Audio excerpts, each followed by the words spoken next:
Hello, my name is Natasha, and today I'm going to walk you through some primary principles of understanding logical reasoning on the LSAT, the LSAT. Walk you through logical reasoning strategies. We're going to focus on necessary assumption, flaw, and inference questions. Going to walk you through an introduction to logical reasoning, what it is, how much of the LSAT it comprises. We're going to get into some necessary assumption questions, flaw questions, and inference questions. And then we're going to have some mixed practice questions and discussion. So, logical reasoning tests your ability to analyze, evaluate, and complete arguments. Comprises approximately half of the LSAT, comprises more of the LSAT than the other two sections. Skills it assesses are critical thinking, understanding logical structure, and identifying assumptions and flaws. Get into necessary assumption questions. We're identifying an assumption that the argument depends on. Okay, so the strategy we want to use is identify the conclusion and the premises. Think about what must be true for the conclusion to hold, and use the negation test, which is to negate the option and see if it weakens the argument. We're going to get further into that in future slides. Let's lay out the foundation of some of the primary concepts in logical reasoning before we attempt to tackle some practice questions. First point we're going to think about is, what is a stimulus? A stimulus is a short set of sentences you read at the beginning of a logical reasoning question. It sets the stage for what you need to do next in the question, like weaken an argument or find an assumption. Contain either an argument where someone tries to prove something or just present some facts. So it's setting the stage.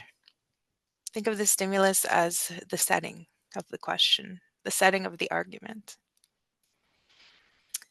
Okay, understanding an argument. An argument is when someone tries to prove or support one statement, the conclusion, using other statements, the premises.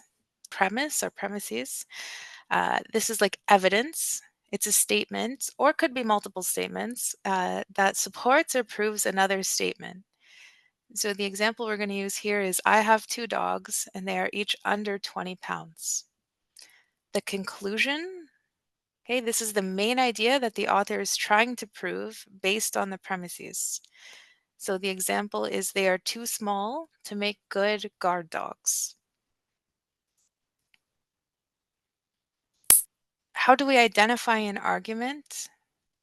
Look for the word so or other words that show one statement is trying to prove another. So here we can see the full argument. Okay, I have 2 dogs and they are each under 20 pounds, so they are too small to make good guard dogs. Okay, here I have 2 dogs and they are each under 20 pounds is the premise supporting the conclusion that they are too small to make good guard dogs. So you can say the premise supports the conclusion. A good way to identify the conclusion is to see if so makes sense in front of it. So see if all of the supporting facts plus so equals, and then whatever you think is the conclusion. Okay, the structure of an argument. So an argument always includes at least one premise and one conclusion. You need both to have a complete argument. And without a conclusion, the premises don't serve a purpose and vice versa. Why it matters? In logical reasoning questions, understanding the argument helps you know what to do next, like weakening or strengthening it. Focusing on the conclusion is important because it tells you what the author is trying to prove.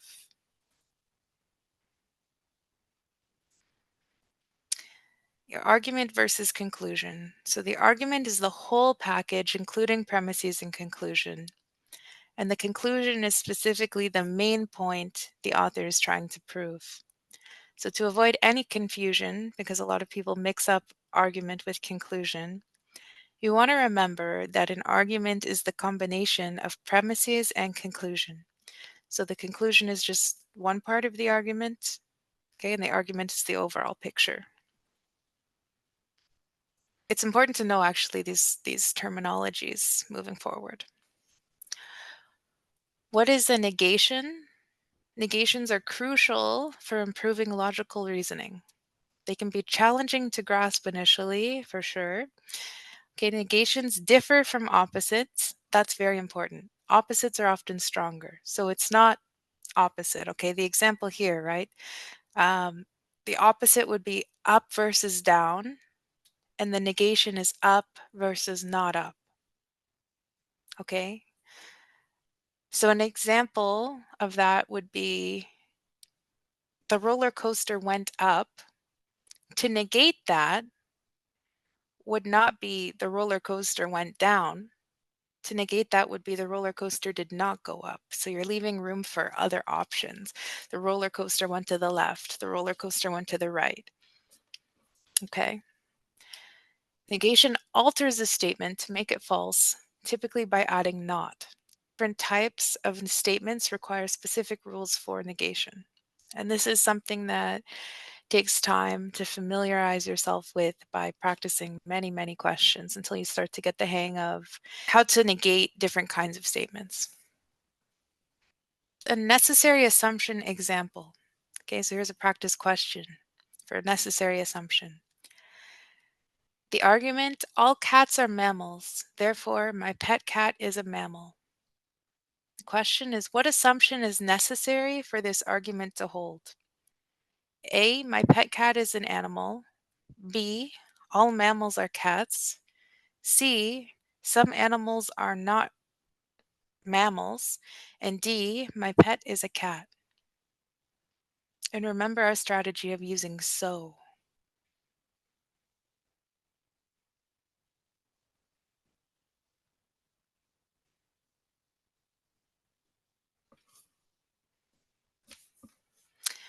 Okay, the correct answer is D, my pet is a cat. The conclusion is my pet cat is a mammal. Okay, the premise is all cats are mammals. The necessary assumption is my pet is indeed a cat, otherwise the premise wouldn't apply to the pet in question. Okay, and the strategy is the negation test again. So my pet is not a cat would make the argument invalid. We're focusing on the argument. The argument is my pet cat is a mammal. That's the conclusive argument, the conclusion. Let's go through these again.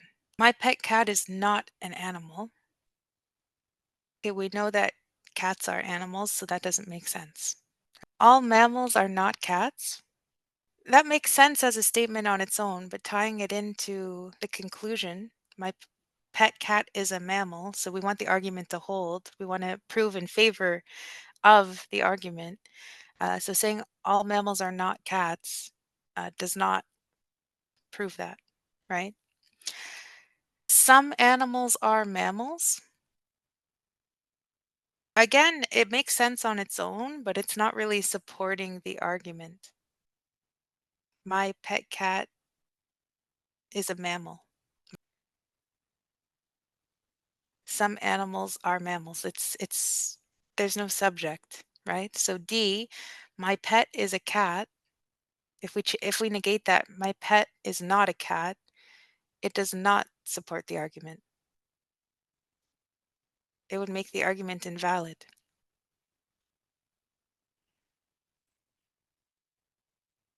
Let's move on. Section 2. We got flaw questions. So the definition of a flaw question is to identify a flaw or error in the argument's reasoning. Some common flaws, which we'll get into more, are overgeneralization, false causation, circular reasoning, or straw man. Let's break those down. Overgeneralization. So overgeneralization occurs when a conclusion is drawn from a limited sample that is not representative of the whole. The flaw assumes that what is true for some cases must be true for all cases. So look at this statement. All birds can fly because I've seen sparrows, robins, and eagles flying. The flaw is this conclusion overgeneralizes from a few examples, sparrows, robins, and eagles, to all birds. Not all birds, such as penguins or ostriches, can fly. False causation. False causation or correlation does not imply causation, assumes a causal relationship between two events or variables based on mere correlation without sufficient evidence. Two things occur together does not mean that one causes the other. So for an example of false causation, every time I wear my lucky socks, my team wins. Therefore, my lucky socks are the reason my team wins. The flaw is that this statement assumes that wearing lucky socks causes the team to win without considering other factors like skill level, opponent's performance, and etc. Circular reasoning. Description: circular reasoning, or begging the question, occurs when the conclusion of an argument is essentially restating one of its premises in a slightly different form. It's a form of reasoning where the premise and conclusion are the same, just worded differently. The example, the Bible is true because it says in the Bible that it is the Word of God. The flaw is this argument assumes the truth of the Bible to prove the Bible's truth without providing external evidence or reasoning. So when the premise matches the conclusion. Straw man. A straw man argument misrepresents or exaggerates an opponent's argument to make it easier to attack and refute. Instead of addressing the actual argument, the debater attacks a distorted or exaggerated version of it. So, opponents of stricter gun control laws want everyone to be armed all the time, which would lead to chaos. And the flaw, obviously, is that this mischaracterizes the position of opponents by exaggerating it to imply that they advocate for extreme measures rather than addressing their actual arguments or concerns. We see this often in politics. Here is a flaw example. Because I can't prove that ghosts don't exist, they must exist. Identify the flaw in the reasoning. A. Assuming that something is true because it hasn't been proven false. B. Assuming that something is false because it hasn't been proven true. C. Overgeneralizing from a single example. Or D. Assuming causation from correlation. I'm going to give you a minute.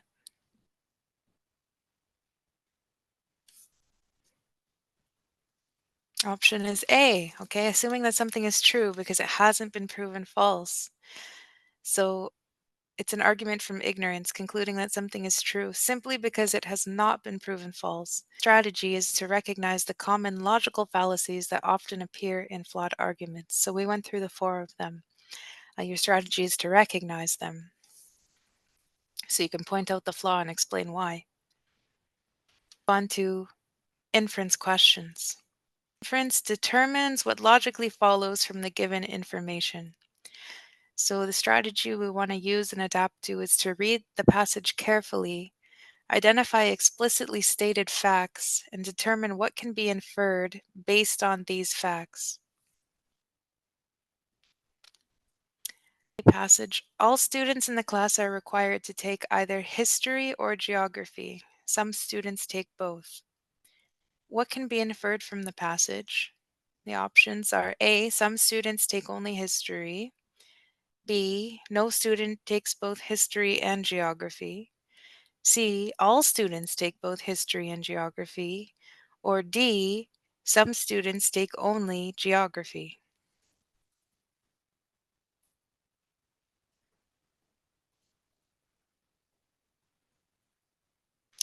The correct answer is A, but D is correct as well. Explanation is all students take either history or geography, and some take both. The inference is since some take both, and all take one or the other, it follows that some must take only one of the subjects. And the strategy is to focus on the explicit information and what must logically follow. So let's go into some practice questions here. Okay. If it rains, the ground will be wet. Therefore, it will rain tomorrow. What assumption is necessary for this argument to hold? A, the ground is always wet when it rains. B, it will rain every day. C, the ground is dry today. Or D, there are no other sources of water that could wet the ground.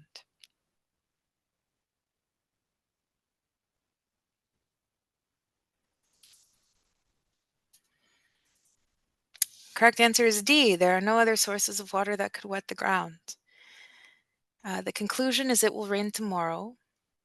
The premise is if it rains, the ground will be wet.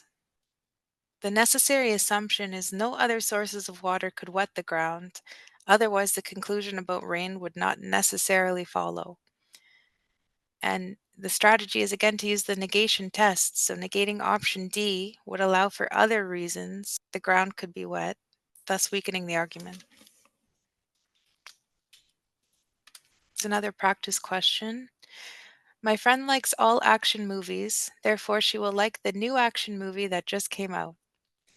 Identify the flaw in the reasoning. Assuming that liking some action movies means liking all action movies.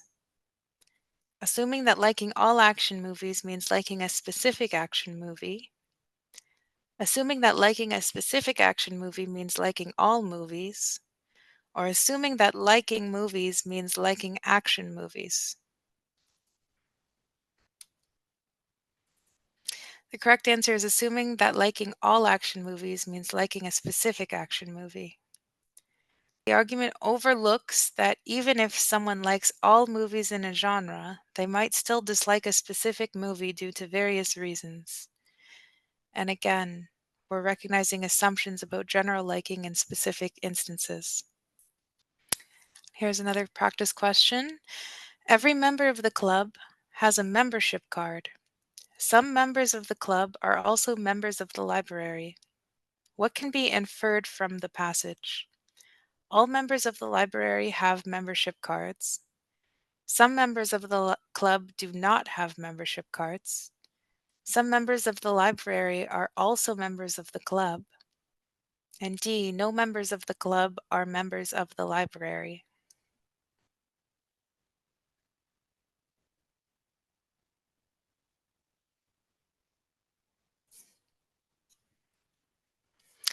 The correct answer is C. Some members of the library are also members of the club.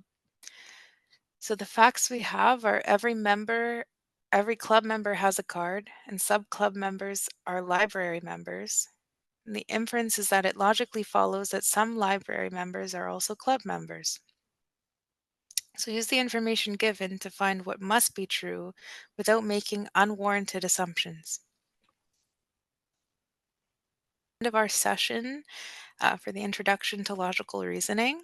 Stay tuned for more LSAT prep content material.